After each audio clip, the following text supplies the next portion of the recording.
It's strange but interesting. I visited Diana's coffin the day after I wrote about her innocence. I just thought, wow, this girl was stunning for years. The story of Princess Diana's sad death has mostly been told from the royal family, the media, and the public's view. Now her brother Spencer is sharing hidden details and moments never talked about before. He's revealing truths that turn what people thought upside down. Why was the funeral procession so hard for William and Harry? What really happened behind closed doors when the royal family first heard about her death? Join us as we uncover what Diana's brother has recently revealed. The funeral of Princess Diana on September 6, 1997, was a quiet moment watched by millions. Thousands of people lined the streets of London, while over 2.5 billion others saw it on TV worldwide. It was a day of shared grief that marked British history. Among all the images from that day, one stood out. It showed two young boys, William and Harry, walking behind their mother's coffin. Seeing them was heartbreaking. William was just 15 and Harry only 12. They marched silently, their faces serious, as the crowd around them wept. The weight of grief and duty pressed on their young shoulders with every step. That image shaped their childhood and haunted Harry for years. What most didn't know then was that they didn't choose to do this. The one who fought hardest against it was their Uncle Charles Spencer. What you are about to see is very emotional. Keep watching to understand why Charles Spencer, Diana's younger brother, reveals things you haven't heard before. The man who had grown up with her was the only one who truly understood the pain she carried within the royal family. When the funeral committee told him that Diana's sons would walk in her procession, his response was quick and firm. According to Spencer, he was speaking with a Buckingham Palace courtier about the funeral plans when the idea was casually brought up. Just hearing it stunned him. The thought of two young boys, still grieving, being paraded in front of the world seemed too cruel to him. He clearly said no. He believed Diana would never have wanted them to do this. But his protests were ignored. The palace's reply was blunt. It's been decided. Still, Spencer refused to give up easily. He argued and pushed for the plan to be changed. He pointed out how cruel and unnatural it was to make children walk behind their mother's casket with cameras focused on them. But nobody listened. Then someone told Spencer that William and Harry wanted to do it. That changed everything. If it was their decision, he wouldn't stop them. He would not force kids to do something they didn't want. So, he let it go. But years later, Prince Harry revealed that they never really had a choice. They had simply been told what to do. At 12 years old, Harry was too young to refuse. He just followed orders. Spencer had once thought he was doing what the boys wanted, but he later saw he had been misled. He had stepped aside for something he never would have allowed if he'd known the truth. The day of the funeral was full of sorrow.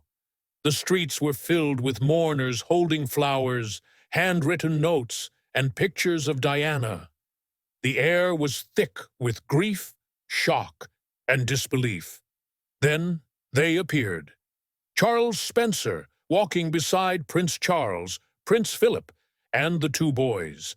Cameras zoomed in on William and Harry.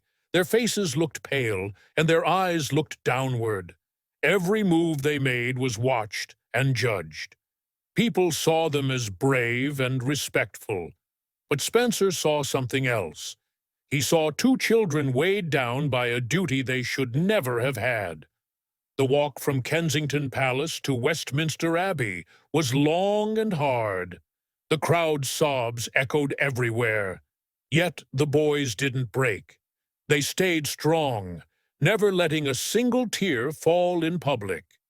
Harry later said he felt numb, like his emotions had turned off. The whole event felt surreal, as if it wasn't really happening to him. For Spencer, that day's pain was not just about losing his sister, it was about witnessing what he saw as an injustice. He had lost the fight to protect his nephews from this moment. He knew there was nothing he could do now except walk with them. What Spencer did next stunned everyone. His speech, as the world watched, opened inside Westminster Abbey. No one knew exactly what he would say, but what followed became one of the most powerful speeches at a royal funeral. He didn't talk about Diana. Instead, he spoke for her. Spencer called his sister the most hunted person of the modern age. He blamed the media and institutions that failed to protect her. The royal family listened as he said words that hurt deeply. The Queen stayed emotionless, and Prince Charles didn't react. But the rest of the world heard every word Spencer said. Then came a moment that made headlines everywhere. Spencer promised that Diana's blood family, not the Windsors, would always protect and guide William and Harry. This challenged the royal family's authority directly. It was a bold statement that her sons wouldn't be left entirely in royal hands. The crowd inside the abbey clapped spontaneously, an unusual sight at a royal funeral. Dignitaries, celebrities, and politicians cheered as Spencer spoke. It was a moment when many felt Diana had been wronged, and now someone was finally speaking out loud. Sadly, things didn't go as Spencer had hoped. Though his words were strong, he later said keeping that promise was impossible. William and Harry were already part of the royal system. Spencer could not remove them from it or raise them as Diana wanted. The monarchy controlled their future, and he couldn't change that. But this was just the start of the story. Years later, Harry would talk openly about how much that funeral affected him. He admitted such a scene wouldn't be allowed today for grieving kids. Things had changed, largely because of Diana, but no one fought enough to stop it back then. For Charles Spencer, the funeral process was one of his most painful moments. He has never changed his view. The death of William and Harry that day was wrong, he says. For the boys, it was unforgettable. It led Harry to question everything about the royal family he was born into. But the funeral was just the public goodbye. The days before, it filled with confusion, silence, and frustration. The world mourned, but the royal family stayed quiet. Their silence, or lack of response, only fueled the anger. We now turn to the moment Charles Spencer first heard the devastating news. We see how the royal family reacted behind closed doors and the chaos that followed after Diana's death. Let's go back to the early hours of August 31st, 1997, when the world changed forever.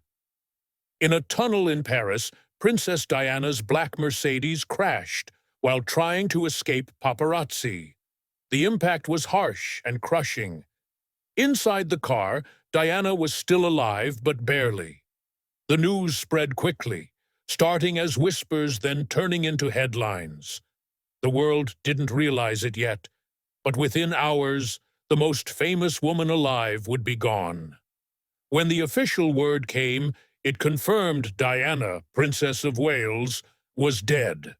But behind the scenes, something else was happening. Chaos of a different kind.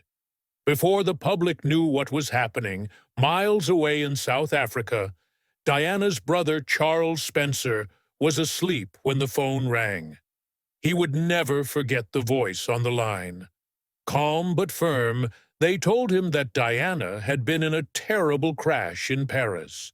She was badly hurt, but no more details were given. Spencer sat up suddenly, heart pounding. He knew well how paparazzi chased her relentlessly. Had they pushed her too far this time? How long he waited, heart pounding in his chest. Then, an hour later, he got another call. The voice was colder this time. Sorry, she didn't make it.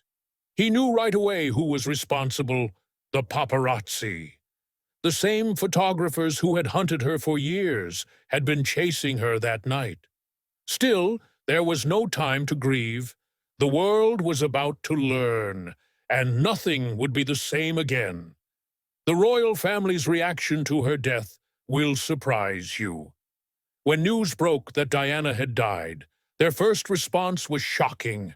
The headlines spread fast. Princess Diana was dead. Crowds flooded the streets, crying openly. Men, women, and children wept as they cradled pictures and flowers. Outside Buckingham Palace and Kensington Palace, flowers piled up high. The outpouring wasn't just sadness, it was heartbreak. But something strange was happening at the top. The royal family stayed silent for hours, then days. They didn't issue a public statement or official address. They remained hidden at Balmoral Castle in Scotland. At first, people thought they were in shock, but as time went on, their silence felt more like indifference. Many wondered why the Queen wasn't speaking. Why wasn't the flag lowered at Buckingham Palace? Why weren't Charles and the boys in London? Anger grew. The newspapers, usually respectful of the monarchy, turned against them. Headlines accused them of betrayal. The public was hurting, feeling abandoned. Diana was loved by many. She was the people's princess, and her loss hit hard. Yet the royal family seemed to stay silent, not showing they cared. The royal family seemed unsure of what to do while the world demanded answers. Two boys were suffering quietly inside. William and Harry were at Balmoral when they were told their father, Prince Charles, had to sit them down and explain that their mother had died in a car crash. She wasn't coming back. Harry, only 12, kept asking the same question over and over. Is she gone? Their last talk with her had been the day before, a quick and casual phone call. Just a simple, "Talk to you later, Mom," now felt impossible to bear. They wished they had said so much more, not knowing it would be the last time. In those first days, they stayed out of sight from the public and remained at Balmoral, surrounded by their father, grandmother, and a royal family known for not showing emotion. Years later, Harry would say he felt confused. While the world cried, it was just silence inside the palace. No one talked about Diana. No one offered the comfort they needed. The pressure outside was growing stronger. Eventually, Queen Elizabeth had to act. The anger was too loud to ignore.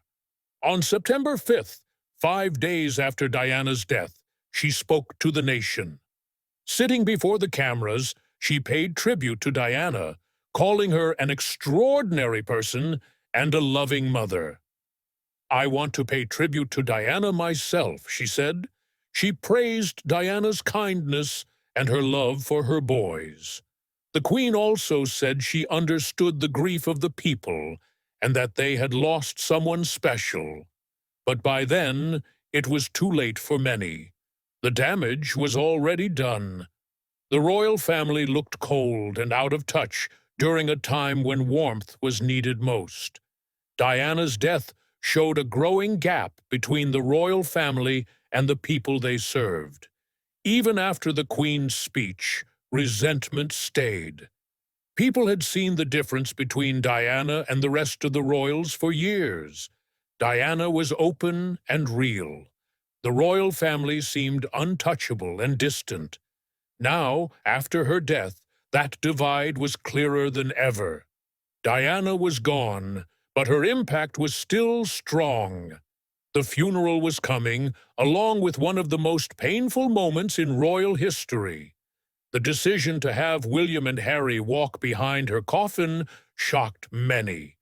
It was a moment that changed them forever. We mentioned earlier that not everyone agreed with that choice. Charles Spencer, Harry's uncle, fought hard to stop it. Spencer's fight wasn't just about the funeral. It continued long after the burial, and that's where we'll pick up next. The fight between Charles Spencer and the royal family over his two grieving nephews was heating up. Things were about to become even more intense. Spencer didn't hold back when criticizing the royal family. From the day Diana married Prince Charles, he spoke out about what he saw as their failures. He believed they did not protect Diana during her life and after her death. Spencer's anger was not just personal, it was loud and public. If you think he stopped speaking after the funeral, you are wrong. Over the years, he gave interviews, making sure everyone remembered the pain Diana suffered. Spencer made one thing clear. Diana was never truly accepted by the royal family. She went from a lively 19-year-old to a woman caught in a cold, strict system. She was told to smile, follow the rules, and ignore her hurt. After her marriage ended, she was pushed even further away.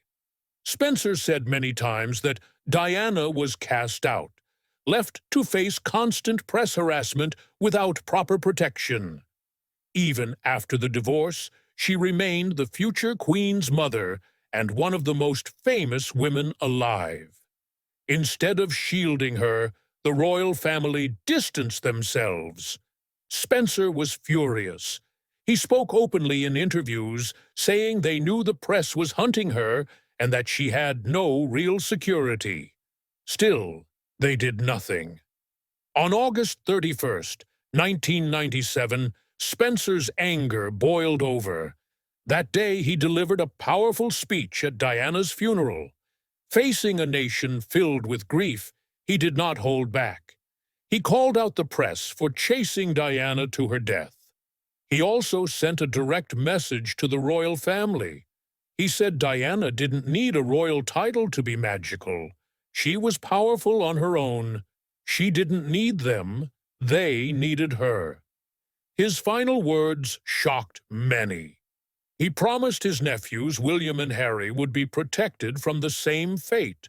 He said their family would do everything possible to raise them with love and care. Many saw Spencer's words as an attack on the royals. He was clearly telling them they failed Diana, but he wouldn't let her sons be forgotten. The reaction inside Westminster was intense. The Queen sat silently, looking stone-faced. The royal family did not clap. How could they? Outside, the crowd cheered wildly. The streets of London erupted with joy. Spencer had finally said what millions had been feeling for years. The royal family was being called out openly, not in whispers, but for everyone to hear. Spencer's words never softened over time. In later interviews, he described how cruelly Diana was treated by the royals. He said she had been used when they needed her, but thrown away when they didn't. He also shared that she reached out to him in tears, feeling lonely and trapped, telling him no one listened. Yet, nothing changed. His harsh words about the royal family stand as some of the most honest accounts of Diana's life behind palace walls. He never tried to hide the truth or pretend everything was fine. For him, her story wasn't just about tragedy. It was about injustice, and that injustice didn't end with her. It carried on with her sons, William and Harry. Harry later said he felt the same lack of protection his mother had. You will see how he took that fight further walking away from the royal family entirely. Spencer didn't just blame the system, he targeted specific people inside it. He believed some in the palace wanted to break Diana. They disliked how loved she was and how much attention she drew away from others in the family. Spencer once called Diana the most hunted person of her time, and she faced that alone. Even after her death, Spencer thought the royal family failed her again. He was upset about how her funeral was handled. He never agreed with having William and Harry walk behind her coffin, just 15 and 12 years old, in front of millions. He thought it was cruel. Spencer fought against it. He argued with palace officials, saying the boys were too young. In the end, his protests didn't matter. Years later, the decision was confirmed. Harry admitted it had caused him trauma, and William agreed that no child should face such moments. Spencer had been right, but the royal family once again ignored his warnings. Even after decades, Spencer's words still resonate. Diana's story didn't end with her death. It lived on through her sons, especially Harry. Spencer spent years speaking out about how the royal system let Diana down. But in the end, Harry decided to act. He chose to walk away, vowing to prevent history from repeating itself.